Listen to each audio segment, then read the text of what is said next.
Okay. Hello, welcome in class. I guess I've already welcomed you and welcome out in YouTube land. I'm Sandy Pages and this is Baking Tips and Tricks. And I'm going to remove my mask because we are all social distanced here and I have permission to do that so that you can hear me better. So, what's going to happen today, all the tricks and tips are going to be with bread, with yeast bread.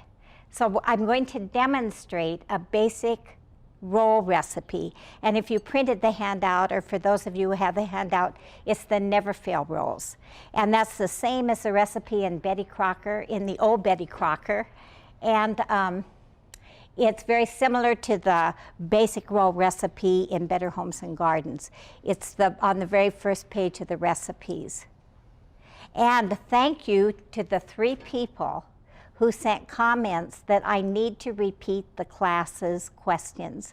I know when I take classes, it's a frustration to me to hear somebody mumbling in the background and you have no idea what they're saying, and I didn't do that last time. So I appreciate those of you who told me to make sure I do that. And will you all remind me in case I forget, say don't forget to repeat it. So I have some things before we start what we're going to, well, at first I told you we're going to make this basic roll recipe, and then I made a dough at home yesterday, and it's this same recipe, and put it in the refrigerator.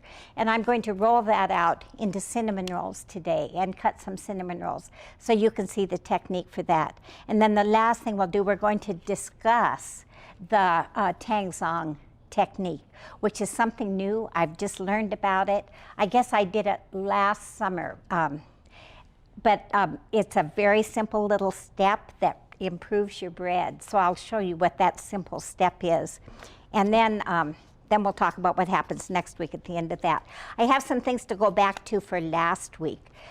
First of all, when we were talking about flours, different kinds of flour. I told you how I'm such a fan of Lehigh flour. It's the best, and it's only $2 for 5 pounds. And then if I can't get that, then we go to Costco and get the Central Milling, and it's about $2.50 for 5 pounds. But it isn't because of the cost, it's because it's better. And then if I can't get that, then I get King Arthur, and I checked this week, it's $5.99 for 5 pounds now. Everything keeps creeping up a little. And then when we are in the East visiting, I will get a flour called White Lily. I still prefer Lehigh or Central Milling over that. But I need to mention, if nothing else is available, I will use Gold Medal. And Gold Medal is the biggest selling flour in the US. It's the most popular. And then second is Pillsbury, and I do not like Pillsbury. If I'm desperate, I'll use Pillsbury, but I think there's more filler in it. And always use unbleached. I don't think I mentioned that last week. Bleaching is just one more step in the refining process. And it's not as good. It takes away a few more of those basic vitamins. White flour doesn't have a lot of vitamins. And that reminds me of something I didn't even plan to tell you. People often say, how can people not just gain so much weight if you eat so much bread? If you crave chocolate, it might be because you have one of the B complex vitamin deficiencies. I don't know if it's thiamine or riboflavin. So I think, eating whole grains helps people to be more satisfied. Okay, so that's about flour. If I were younger, and if I had an unlimited budget, and I'm not younger and I don't have an unlimited budget, I would buy all-clad cookware and get the 5-ply. It's wonderful cookware. I splurged, I saw a real special sale on a soup, I guess it's a Dutch oven, a big soup pan. I love that all-clad. But I have other cookware that works just fine, so I won't do that. But if I were starting out brand new and could buy whatever I wanted, I'd buy the all-clad. Can't read. Oh, when a recipe says add dry ingredients and liquid ingredients alternately, I've never seen any place that tells you, well, just how do you that? How do you alternate it? You should always start and end with the dry ingredients. And I tend to do it in 3 parts, you know, flour and the baking powder or sugar, whatever's mixed in it, if that's the technique. And then the liquid, flour, liquid, and end with flour. Okay, butter. I read an article by a European chef, and he said the best butter is Kerry Gold, the Irish butter, or the French President. But then I read another article said that the best butter is Land O'Lakes. And recently an article just came out in Cooks that the best butter is Challenge. So I would say that's all a matter of taste.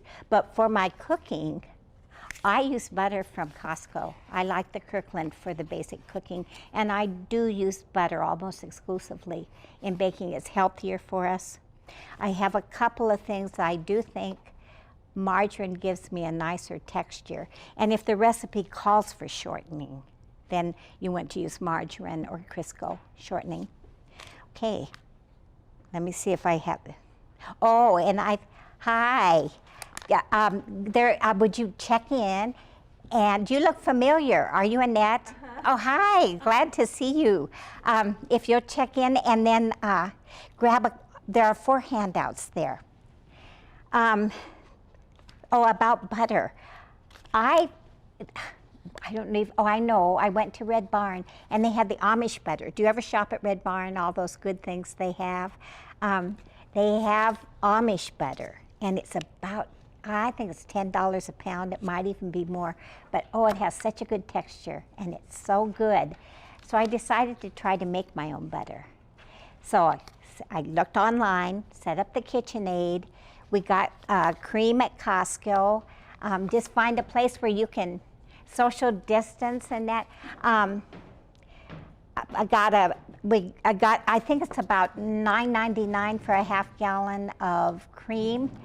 I put 4 cups in the KitchenAid, and I use the whisk. In Google direction says use a whisk. The other one says to use, I think, the heart-shaped one. But start and then tent your mixer because it just splashes all over. And either tent it or take a piece of wax paper, slash it and slide it over, or a piece of tin foil, or just put a towel over it. And start out on low, work your way up. By the time you get to 2 minutes, be all the way up to 10. And then just let it mix and mix. I sometimes stop and clean the sides a little. And after about, 11 minutes, it'll start separating. And you get butter and buttermilk. And do it until it seems like all the buttermilk is separated. And I add a little salt to it. And that is delicious. And the texture is so good. So try it sometime when you have nothing else to do and have 20 minutes. And then I use that buttermilk, the separated, in baking. And you can always find a recipe for buttermilk. So that's making homemade butter.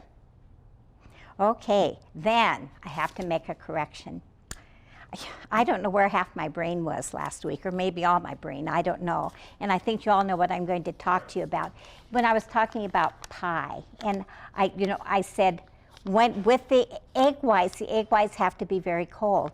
I don't know where I got that. Honestly, I do make pie. I don't know where I pulled that. And I noticed you guys raised your eyebrows, and I didn't think much about it. And then I caught myself later. But when I corrected it, I said the egg whites should be lukewarm. I don't mean they should be lukewarm. I mean they should be room temperature.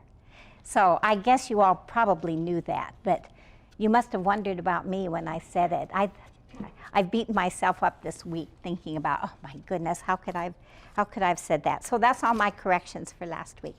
So now let's get started. Annette, I just need to explain, I had my mask on when everybody came, and I asked permission to have my mask off when I'm presenting, as long as we're all social distanced.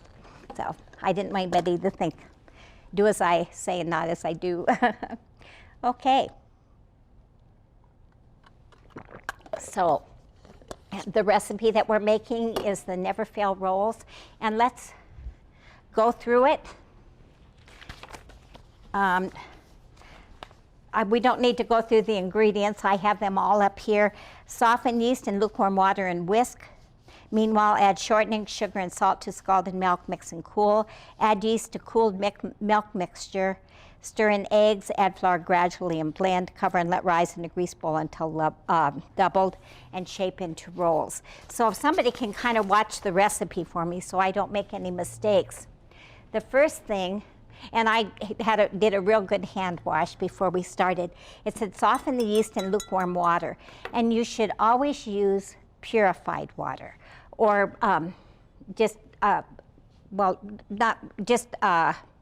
hopefully not water that's gone through a water softener. And whenever you need warm water or hot water, you should never use hot water from the tap for cooking because that water runs over pipes and it has a slightly metallic taste. That doesn't mean you can always taste it. I mean, you might not be able to taste it, but you should use cold water and then heat it. I'm going to put this in the microwave, and this microwave just takes off, so. Okay.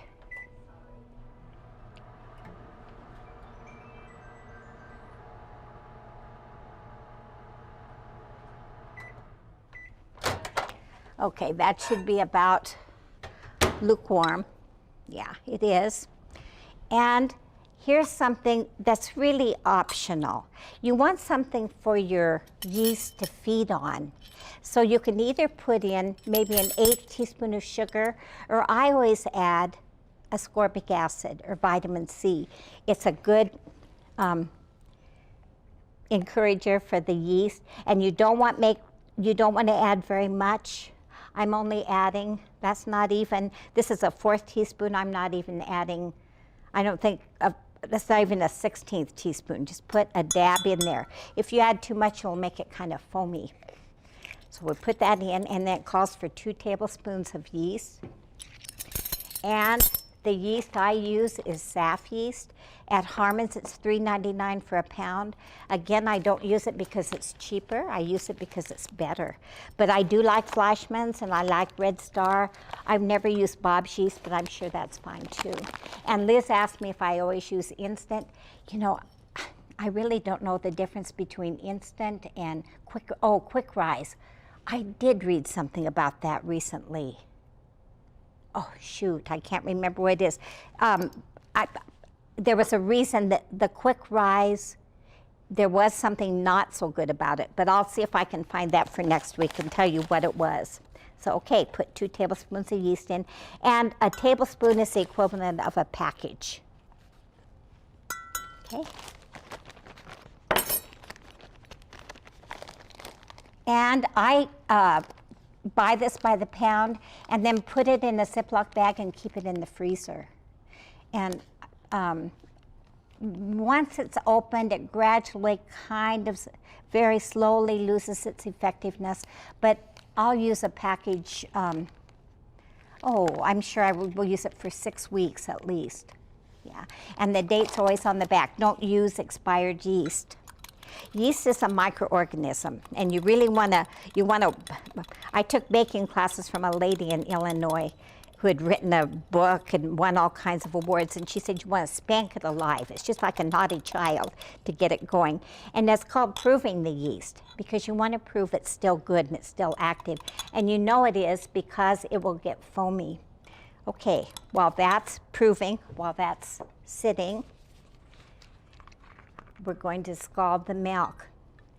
And I bought whole milk just because of this class. The very best product is with whole milk.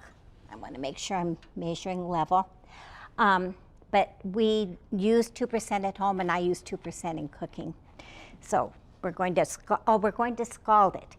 And you really don't need to scald milk. I started making bread long time ago, and in Nebraska, where a lot of people had their own cows. So the milk wasn't pasteurized. Then you have to scald the milk because there could be microorganisms in the milk that counteract the yeast. Or bacteria. I don't mean microorganisms or bacteria. And scalding it is bringing it to 210 degrees.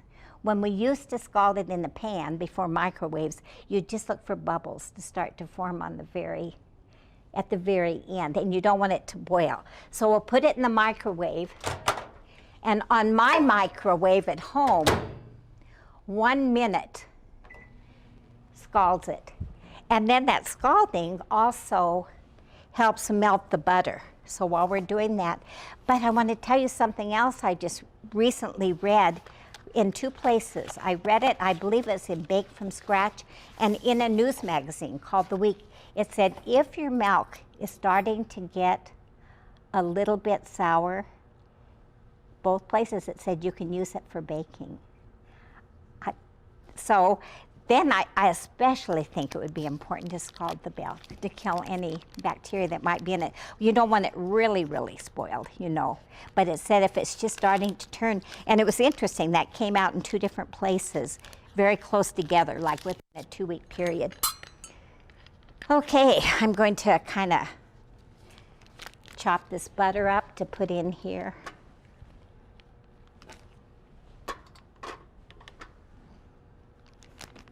And I've read in cooking magazines, you should always use unsalted butter.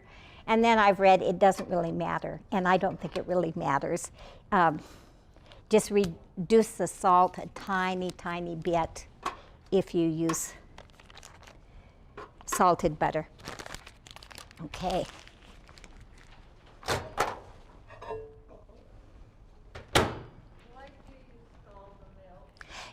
There can be bacteria in the milk.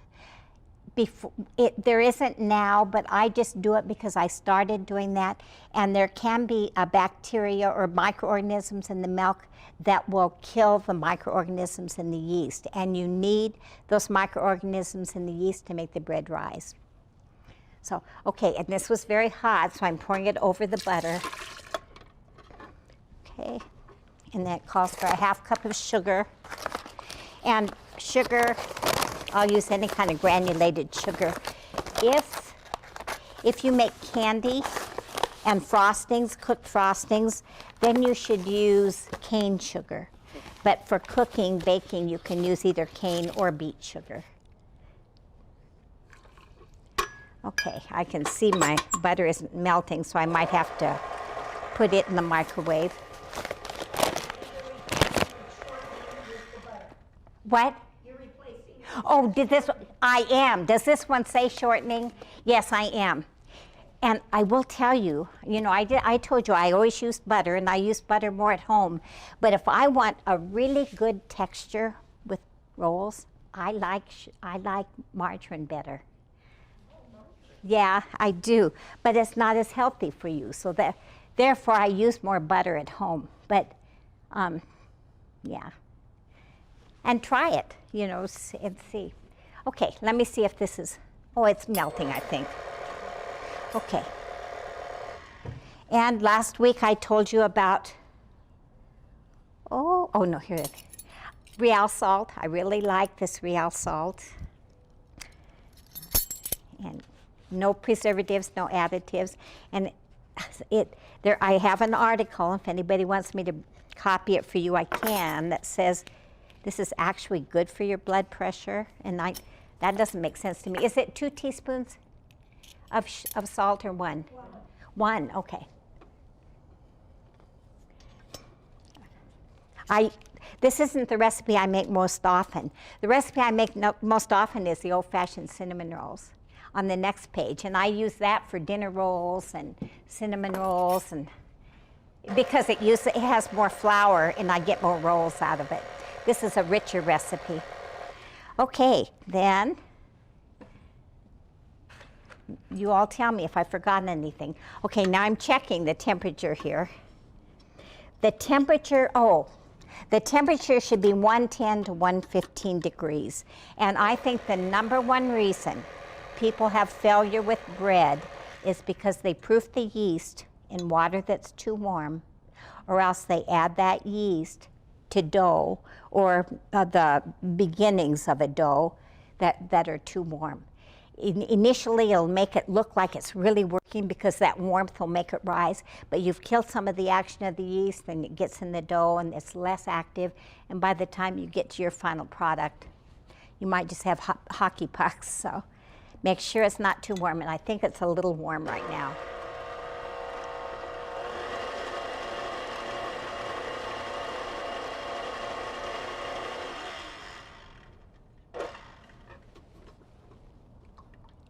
Yeah, I think that's okay. I should have brought my thermometer in, but that feels about right. It should be like a baby's bottle, you know, checking that milk, and you don't really feel it when it touches your skin. Okay, let's add the yeast.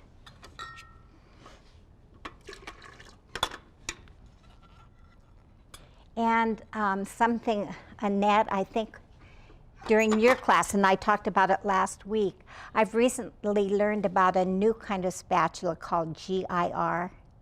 They're really, really good, and you can use them up to 500 degrees.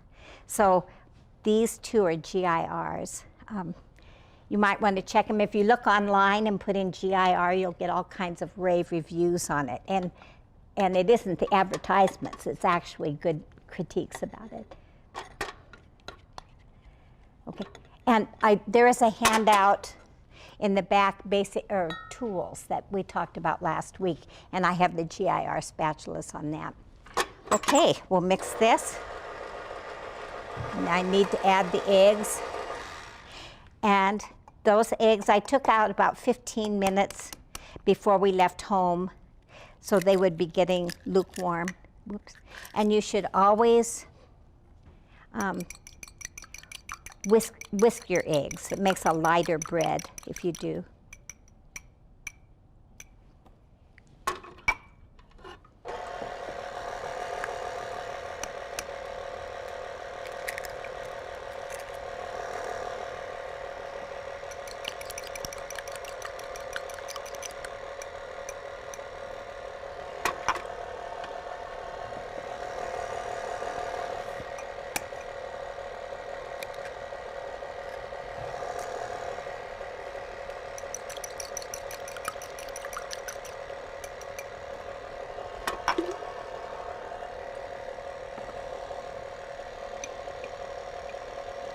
Okay, I'm going to try to move these things over because I'll need this area for rolling out dough.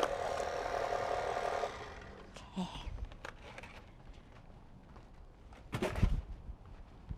Okay, now this flour I sifted at home, and it's Lehigh, and I combined, you know that Lehigh has turkey flour and peacock flour, and the turkey flour is bread flour. It's higher protein, and the peacock flour, and that's what you want for bread, and the peacock flour is a softer flour, lower protein, so it's better for cookie, pies, general baking, but not for bread. For dinner rolls, I don't want them real chewy, so I did a combination. It's about half peacock and half turkey flour. But you can do them with all turkey, you can do them with all peacock, it wouldn't matter. But I just did a mixture. And you shouldn't dip flour because it settles in the cup. Just spoon it in. And as I said, you don't have to be precise with bread. I think that's why I can make bread, because I'm sort of haphazard. And you have a lot more wiggle room with bread. When I'm at home, I don't measure that carefully. But I want to impress you all, so that's why I'm doing it. What about using bread flour? Yes, you can do that. It'll make it chewier, but especially like for French bread, or next week we're going to talk about artisan bread or sourdough bread. When I make whole wheat bread and mix it with wheat, a whole wheat, then I use bread flour then, yeah. You can use non-bread flour in everything, but you really shouldn't use bread flour in everything.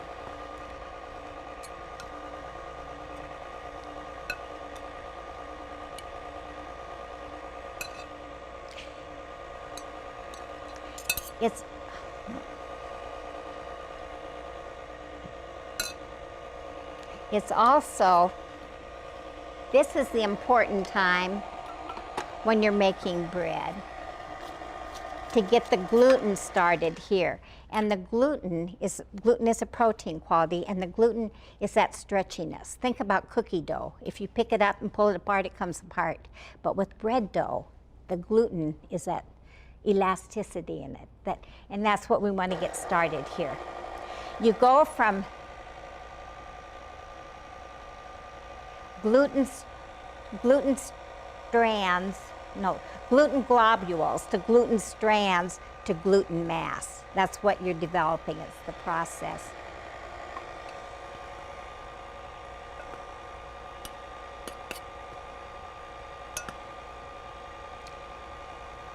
Also, with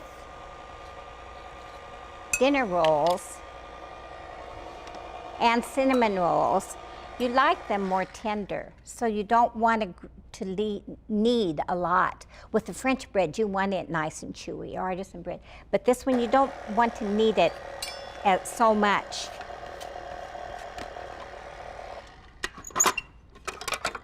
Oh, I forgot. Kathy, what was your question? Kathy asked about using, I forgot to repeat the question. Kathy asked about using bread flour. And I use bread flour in French bread, artisan breads, the breads you want more chewy, and then use not regular flour, all-purpose flour, and unbleached for cakes, pies, cookies. And yeah, I think that was, did I miss, but were there any other questions and I just kept talking? Butter and margarine. Yes, yes, you could, the recipe calls for shortening, and you could use shortening in this recipe. And that, you heard my answer. I believe that shortening actually gives you a nicer texture in rolls. But butter is better for you, so that's why at home I use more butter. Okay.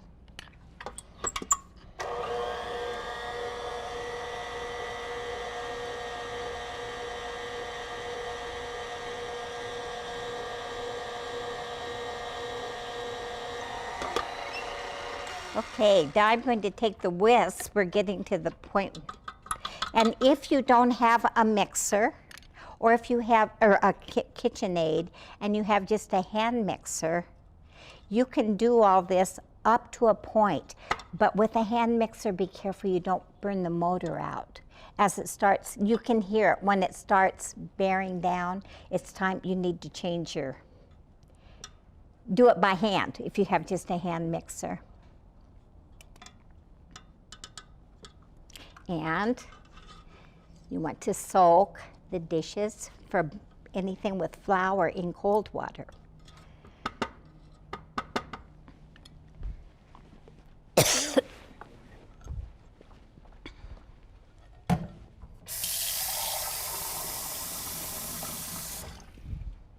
Cold water makes the flour dissolve.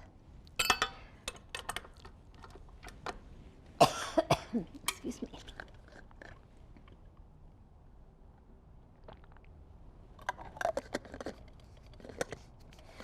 Okay. Well, don't want to spill water up here. Make sure the lid's on.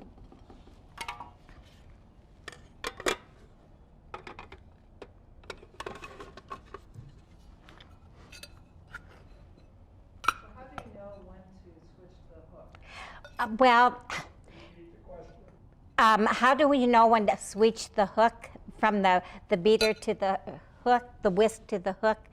When it's starting to get too thick, and usually it's about halfway to 2/3 way. I don't know, can you get a picture of the, this is still a little runny. I wouldn't have had to switch this fast. There's no real magic though at the time you should do it. One time somebody who sells Bosch's told me you never have to use the whisk. He said you can use the dough hook all the time, but I start with the whisk and then go to the dough hook. So, but there's not really a magic time.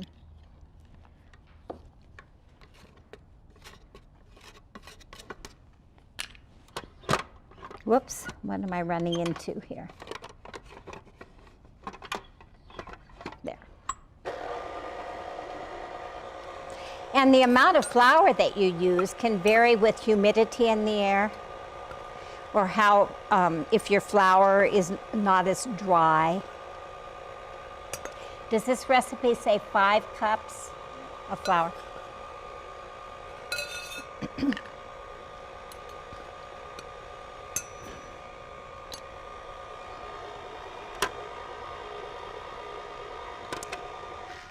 And as you mix, the flour absorbs more and more moisture. So be careful. Make sure you've mixed a lot before you add more flour. If you add too much flour, it makes your bread dry. And it's better to go on the light side with flour than getting too much flour into it.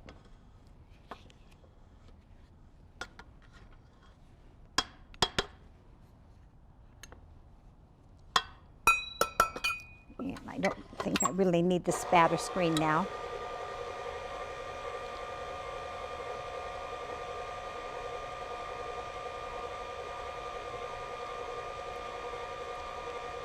The mixer does all the hard work.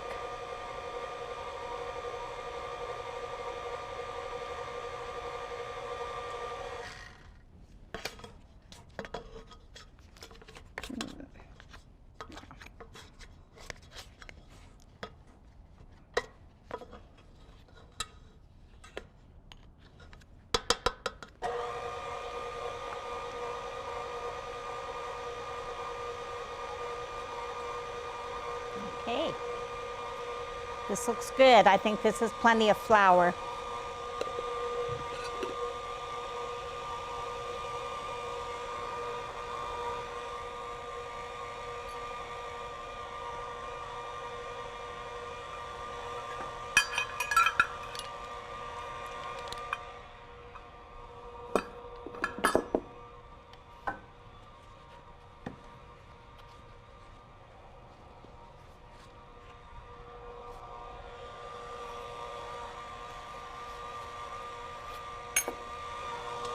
Okay. And we're not going to knead a lot because we don't want it to be chewy. We want this to be tender.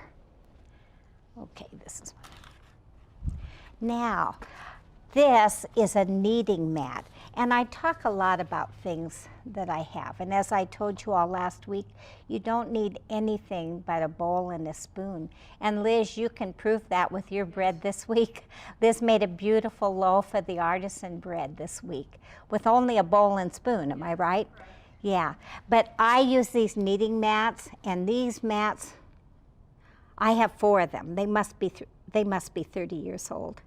They're canvas, and they really have a metal frame that I don't use because as you wash them, they start shrinking. They're 100% cotton, and it's cotton canvas. But when I started using them, I washed them every time. And then they were wearing out, and they were shrinking. So now what I do, I have 4. I have one that says pie crust, one that says white rolls, one that says whole wheat, and one that says cinnamon rolls. And then I fold them up, put them in a Ziploc bag, and keep them in my freezer. You can't leave them out because with anything with egg in would make you sick. And I use them and then right away get them back in the freezer. But I find this so handy and so much easier than trying to clean up the counter.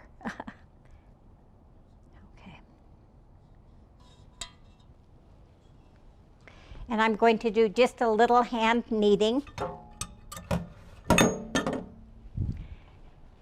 And I generally have a bottle with salad oil in that I keep there and oil my hands, but I'm going to oil my hands with Crisco. This is hydrogenated Crisco.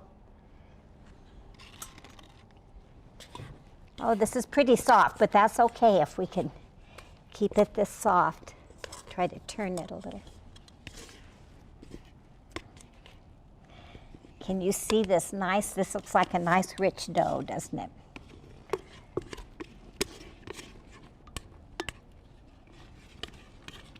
Kneading is very good if you're sort of stressed and want to get rid of some frustration. Take it out on the bread.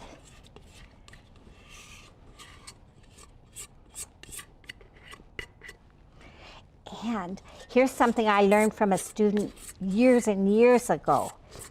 You should always let your dough rise in a different bowl than the bowl that you mix it in. And I can't tell you why. Have you all heard that before? And you know, and when the student told me, it was a guy, and he said, my grandma said, and if you see, recipes will say, put in a grease bowl. And maybe it's to grease the bowl, I'm not sure why.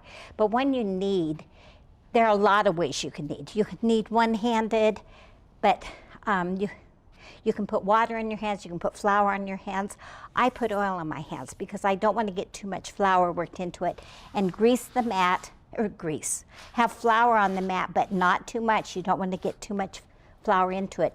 But the rhythm I like is up with your fingertips, down with the heel of your hand, up and down, and then turn it. The ladies who have been with me before have heard this. My husband was in the military, and we were living in Germany, and I thought, oh, I'd love to go to the Cordon Bleu, go over to Paris and take a baking class. And I thought, that will be so impressive. It will be really something. There's nothing to it. All you have to do is apply and send your money, and they're glad to take you. I went over, and I think there were about 9 of us in the class, and it turned out 4 were Americans. But the chef, and if I don't want to get flour all over, but he had us, say I'm getting flour all over, but he had us toss the bread so that it would spread out, and then pull it back in, toss it to get the length, and keep doing that with the bread. There's something else. As you knead, I'm kneading the bread, and as it starts to fight you, do you know what I mean? When it's starting to, you're having a hard time with it. And I hate to do this because I get flour all over, but just throw it down on the mat. Give it a couple of hard throws, and that relaxes it. Also, if you let it set just a few minutes, and you know you've kneaded enough, take a pinch of the dough, pull it, and if it forms a membrane, think about if I pulled up cookie dough, it would come apart. There would be no membrane. If I did this right at the beginning before all that kneading, and most of the kneading was done in the mixer, it wouldn't do that either. It would be chunky, but it's kneaded enough because it formed that membrane. So I'd like to bring this around for everybody to touch, but I won't have you all touch it, but I'm going to put my mask on so you can, or can you see the dough? Yo, you're getting a good close look, okay. Okay, and that goes into a grease bowl, and also when it gets blisters under the skin, that's another way you know you've kneaded enough. So now, Blisters go away? well, it rises. Yeah, they do go away when you shape it into rolls. Do the blisters go away?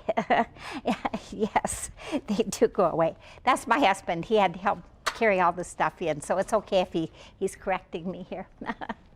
Okay, now I made this dough yesterday. It's the same recipe, because this wouldn't be ready to shape yet, but this one is. It's set in the refrigerator overnight. Well, let me see. I'm looking for, oh, there it is.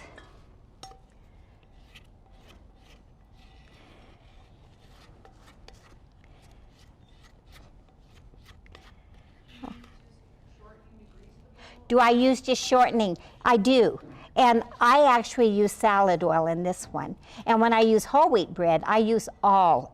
My whole wheat bread recipe, and it's the one you have in there, the 4-grain bread recipe, does call for salad oil. And then I grease everything with salad oil and my hands when I'm doing that. This one, I did grease it with salad oil, even though the recipe has butter in it, but I'm going to grease the bowl a little more now. And I grease my pans. Go ahead. Is there a reason you don't use Pam? Oh, no, you know, you can use Pam. And is there a reason I don't use Pam? In fact, last semester I taught babka, you know, the Jewish bread that's filled with chocolate. And that one greases the bowl with Pam, and then it has you spray the top of the bread with Pam. You know, most of them say butter the top of the loaf so it doesn't dry out. So that's what I'm going to do. But yeah, you can use Pam too. So if you don't have time to let it sit in the refrigerator overnight, could you just let it double and then you? Kathy said if you don't have time to let it sit in the refrigerator overnight, absolutely. You can just let it double. And in fact, well, it isn't better. It's good to let it sit in the fridge. But I normally don't let it sit in the fridge. But you can do that. I did that so I would have it all mixed today, and I didn't want to be rushing and then come here all rushed and say something dumb like I did last week about meringue. So, okay, there's that. And when I go home, it'll be probably about an hour and a half. I'll be home and ready to shape it into rolls. Okay, so this is the one that I made. And when it's cold like this, it's too cold to have much energy. It doesn't fight you. It's easier to work with. I need a little more flour on here. And this recipe said to cut in half and use half the dough. And I'm making this into cinnamon rolls. Okay. I love the questions. And I was so glad when I had comments from people, because I knew people were watching then. So I like to talk about cooking. Now, the recipe says to roll this out about 15 by 9.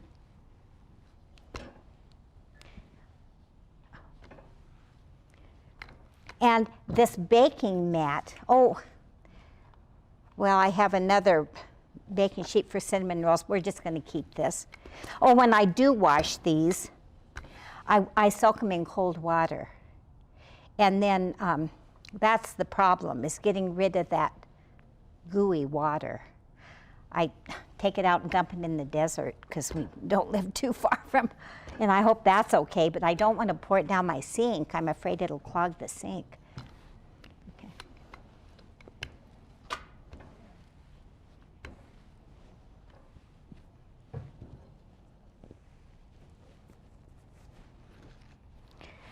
Okay.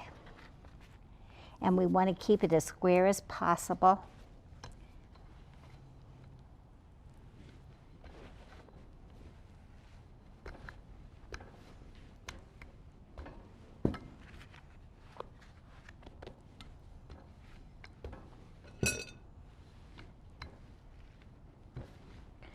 Okay.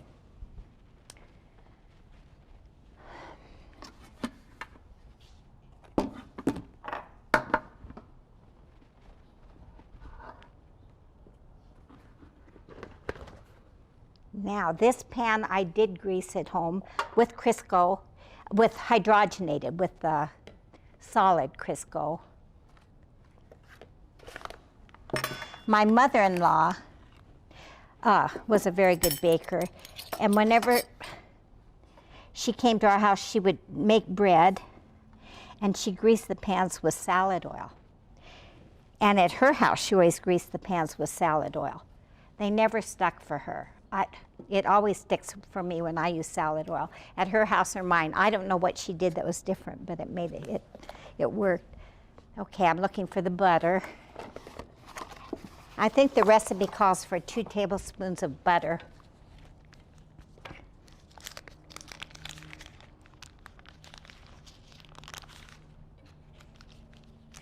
And the best cinnamon, and this is from Cook's, is Penzi cinnamon. But it also rated McKesson's. Is it McKesson or McCormick? The real popular cinnamon brand. It said that it's a very good cinnamon too. So if you don't have Mackenzies.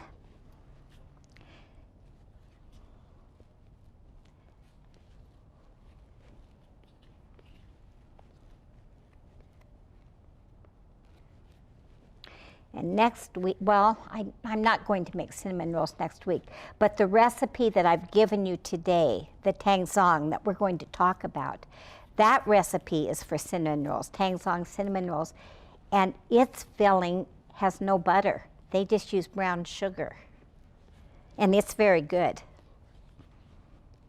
I'm going to add a little more butter here than it calls for.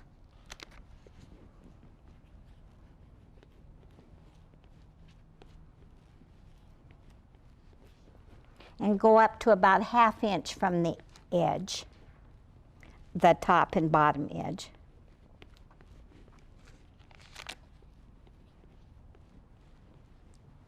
Okay, and I mix sugar and cinnamon at home. It was it a 1/4 cup of sugar and 2 teaspoons of cinnamon? No, I think it was a 1/2 cup of sugar, yeah. Nope, it was a 1/4 cup and 2 teaspoons cinnamon.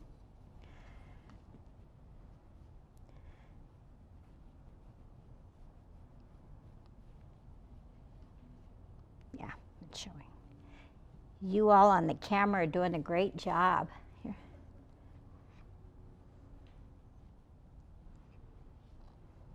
This is a lot of sugar and cinnamon. This is I usually don't use quite this much, but if you like lots of, I don't think I'm going to put that much in. It's a little too much. Then, well, let's roll, push it in, press it in, and usually my students say, oh, I never do that. But if you press it in, then it keeps it from rolling off when you roll it up, and keeps it. And you want to be careful not to stretch the dough. If I'd stretch this into shape, that comes right back. You want to kind of just push it out, not pull it, so that it'll come back in when it starts baking. Roll it up, and don't roll it too tight because you want room for it to rise.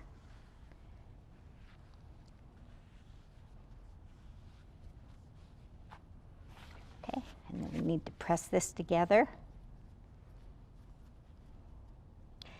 And then to cut it, I have some cotton kitchen twine, or it's not twine, it's kitchen string. Or I use dental floss too, that works well. And this week I was practicing to do something for you.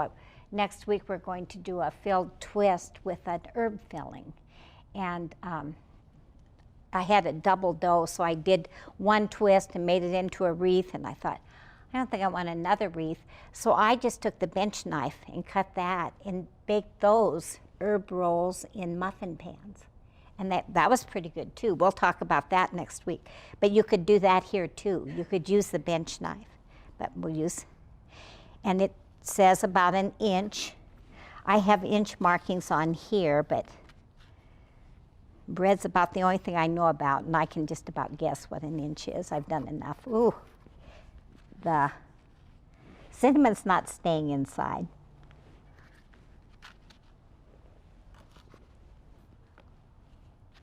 If you want the sides soft, then you push them together here. If you want them kind of crispy and separate, then don't push them together. They'll rise some too. And this pan, I think this will make about 15. That pan will easily hold 15.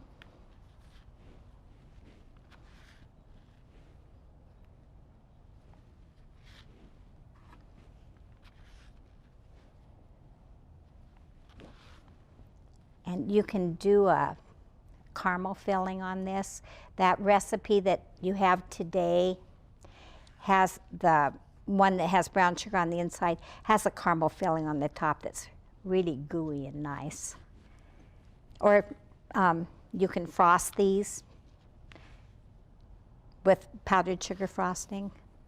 Oh, I'm only going to get 12 out of the maybe 13.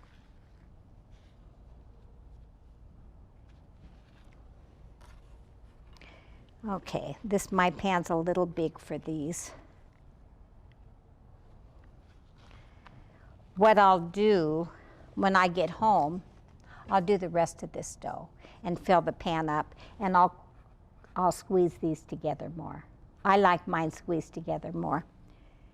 Okay, but we're not going to do that here because you don't need to watch me do it again. It's done once. Okay, I always save all the cinnamon to put back on it. Okay, questions about? What would you put on for a caramel topping? What would you put on for a caramel topping? I believe the recipe is in there. It's caramel rolls, and it's butter, brown sugar, corn syrup, 2 tablespoons of corn syrup, and the proportions are in there on caramel rolls. Then there's a different caramel topping on the other recipe I just gave you today with Tang Song. And it's a little bit different, but it's very good. And then add some pecans if you want, or walnuts if you want. And then we need to cover this, and I do have this cover here. Kathy asked, what would you put on for a caramel topping? I guess I did repeat that, didn't I? I like this marble rolling pin. Okay, how's our time? Okay.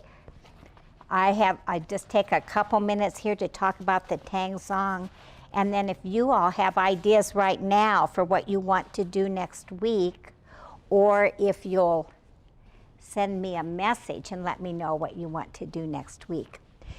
The Tang Song is something I just heard about last spring, and it's really not a big deal. The word is Chinese, but it's a Japanese technique, and they say the Japanese got it from the Chinese. I looked that up so I could make sure I was giving you the right information. But if you take flour, and it's a 1/4 cup of flour, and 2/3 cup water, or 2/3 cup milk, and I'm going to do it to show you.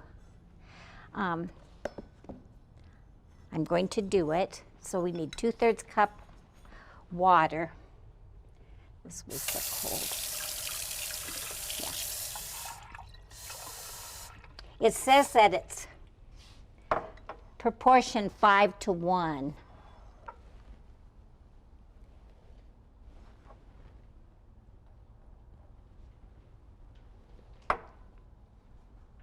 Okay. And you can also do it in a pan on the stove instead of in the microwave, but to me the microwave is so much easier. And that was a 1/4 cup, and I didn't bring my 1/4 cup measuring cup, but 4 tablespoons is a 1/4 cup. Where's the whisk? Right here.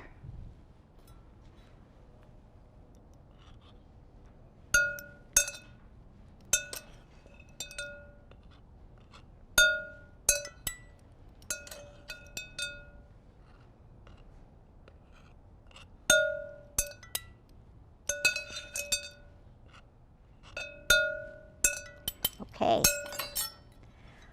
whisk this up.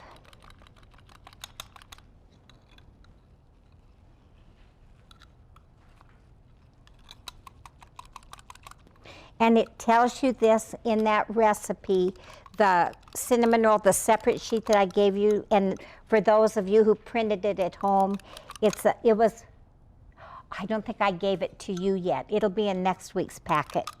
I just made it for the in-class people, but I will have that in the things that they send from ICL next week. Okay, then we put this in the microwave for 25 seconds.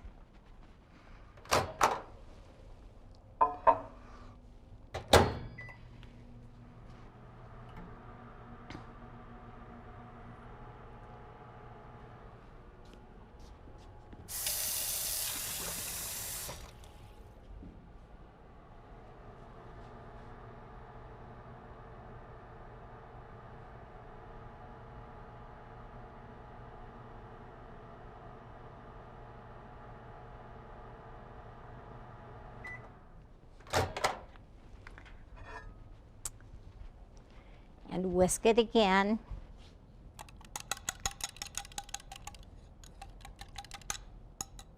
Back for 25 seconds.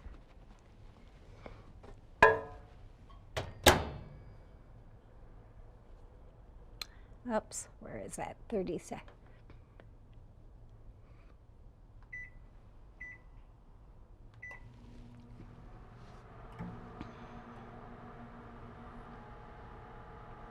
Well, I can be talking here.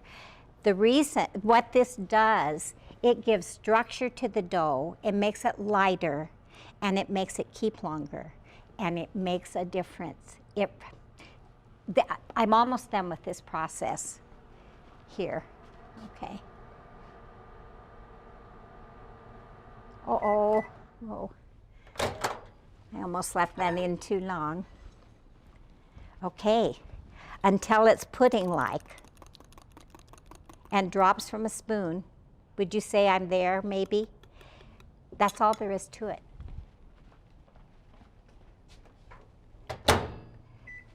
And then let this cool, and then the recipe, that recipe then tells you what to do next. And you do just what we did. But they had to change it a little because that added some flour here. So I was looking at other recipes online. And some started with milk, same proportion, milk and flour, and some were flour and water. But it makes a difference with the texture. And there's really nothing to it. By the time you pour this in your bowl, it's starting to get cool. But you don't want to add, any yeast to this yet until it's cool. That's it. That's the Tang Song method. And then Baker's Catalog, you can get on the King Arthur mailing list for no cost. And they send recipes. Of course, they're trying to sell you their products. But they printed last week their recipe of the year. And it was the Tang Song cinnamon rolls. And I will have that for you next week too. But it's very similar to this one that came from Cook's. So that's what I have planned for you today. That's what we're doing. I would like to know, do you have any ideas what you would like next week? I was planning to do artisan bread, just a simple artisan bread. I was planning to talk about sourdough, which is very much like artisan, except that I have the starter that I've been growing the I've been keeping the starter at home. I keep it in the refrigerator all the time. We can talk about that if you all want. And I told them, Annette, that I asked Rob if I could give people a starter, but I'm not sure I can with COVID. In fact, I was almost embarrassed to ask him. I'm afraid he'll say, of course you can't, but just in case, I will, for those who want it. If I can do it, who all would want it? I have a question. What makes the bread taste sweeter? Jeanette asked, what makes the bread taste sweeter? Well, do you mean any bread? Yeah. Simply more sugar in it. Yeah. Sometimes doesn't that change your ratio? It doesn't change the ratio of the flour. The sugar might absorb some of the moisture, but no. And if you would use, well, now I'm not really answering the question. If you'd use honey, then you have to use more flour or less liquid. If you use honey or what's the other? Or corn syrup. What? Agave, yeah. Then you have to adjust the flour to it. But I think even now, the feel for flour, how you want it, how much you want it. But just adding more sugar. In fact, as I was looking today, for you all, I want to cover this so it doesn't dry out. No, I have the cover there. One recipe called for a 1/4 cup of sugar and one called for a 1/2 cup of sugar. And the amount of flour was the same. That would just affect the sweetness. And with sweet rolls, you do want a sweeter dough. And with dinner rolls, maybe not. Like, say for example, if you're making cornbread Mm-hmm. and you want your cornbread to be not exactly cake-like, but you want it to have a sweeter taste Okay, she said if you make cornbread and you want it to have a sweeter taste to it, but you don't necessarily want it cake-like. Well, no, I think just adding more sugar. And of course you like it sweeter? Just a little bit. Jeanette wants it sweeter. Yeah, I would, yeah, you can add a little more sugar, yeah. Uh-huh. Okay, and oh, and what else? Next week I also want to I'll bring in the dough, and then I'm going to fill it with a savory filling, and then cut it, and twist it. And I might do a 6-strand braid. You ladies have seen that, just because it's fun to do. I'm trying to think of things to kind of, with Easter coming. But if someone has something special, you have and you out in YouTube land also have my email address. Let me bring it closer. I like to get questions, and make sure you put bread class or ICL, something in it, because I don't open something unless I know who it's from. Okay, Brotbacher 1. Okay, anything else? Any other questions? Thank you for coming today. As I said, I'd be lonely in this room if you weren't all here. And thank you all for being out there too. And I appreciate any comments, any questions, any complaints. I like to hear what you have to say. So bake this week, everybody, if you want.